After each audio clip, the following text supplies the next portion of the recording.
Okay, The Colours That Blind, Chapter 6. To me. I am having a hard time imagining Ambuya any younger. Of course I know she wasn't born old, but somehow I don't think I realised it quite. I have so many questions and growing reservations about going to Ambuya's. I stare at the remaining pages of her diary that were in the letter, wondering what this is all about. Why has Makoma never mentioned it? I watch him in the rear view for a minute. Should I ask him? His brow is furrowed again. Maybe I should keep it to myself for now. He might not be very pleased with me for having gone through his things the way I did. I glance at Noku sitting next to me in the back of the car, singing with excitement. I wonder whether Makoma would take me back with him if I somehow managed to fake my own death or something more believable like insanity. But knowing Makoma, he'd probably scare any madness out of me with that deep look of his that feels like he's boring right into you with his eyes. Or he'd drive my fake corpse straight to the morgue just to teach me a lesson. My eyes drift to Makoma driving on with his face serious and his brow thick and folded. I have no idea what he's worrying about this time. I look out the window and wonder whether I stole Makoma's life from him, whether he would have been much happier if he hadn't had to grow up so fast. I miss the way he used to laugh when he pulled pranks on me. Yes, Makoma used to pull pranks and cackle away like a hyena. But I have no right to think like this. Perhaps this is why Ambuya wrote him letters. Perhaps those letters are why he's so blind to who she really is. My stomach grumbles. Noku catches on and whimpers. The most decent thing she's done in a while. Daddy, I'm hungry. She pokes her head between the two front seats towards Makoma. I bet all that singing is what made her hungry. I'm bobbing my head, shuffling between Drake and Takura on Spotify and enjoying the bass.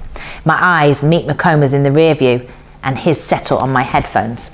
He says they turn me into some kind of zombie. I think the real reason he minds is because lately I've been sharing my playlist with Noku. And a few weeks back she made a little boy at her creche cry after chasing him at break time screaming, "Neo, do you love me?" Needless to say, Makoma hasn't been very keen on my headphones since then. In the car, Noku has been composing songs for the whole hour we've been on the road, and most of them have the same tune, if you can call it a tune. About an hour ago, Makoma switched on the radio to drown her out, but that didn't stop her at all. She still sang along with mostly made-up lyrics consisting of words that the Oxford English Dictionary still needs to be informed about. Noku, get back in your seat, please. What you chewing, Daddy? I turn the volume down to hear this. I'm not chewing anything, Noku. Now back in your seat, please. But your mouth is moving. Makoma sighs while I hold back my laughter.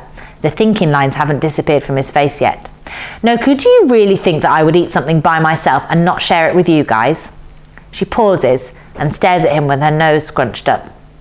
Yes, I do, she says eventually with absolute certainty. My hand flies to my mouth, suppressing the muffled laughter that threatens to ripple out of me. Makoma turns his head to look at her, his face half surprised and half lighting up with laughter. He chuckles through his nose and shakes his head.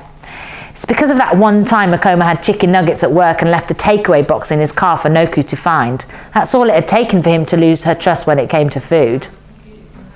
I looked ahead through the windscreen. There are barrels in the road and a boom gate up ahead. The police are back in the roads again.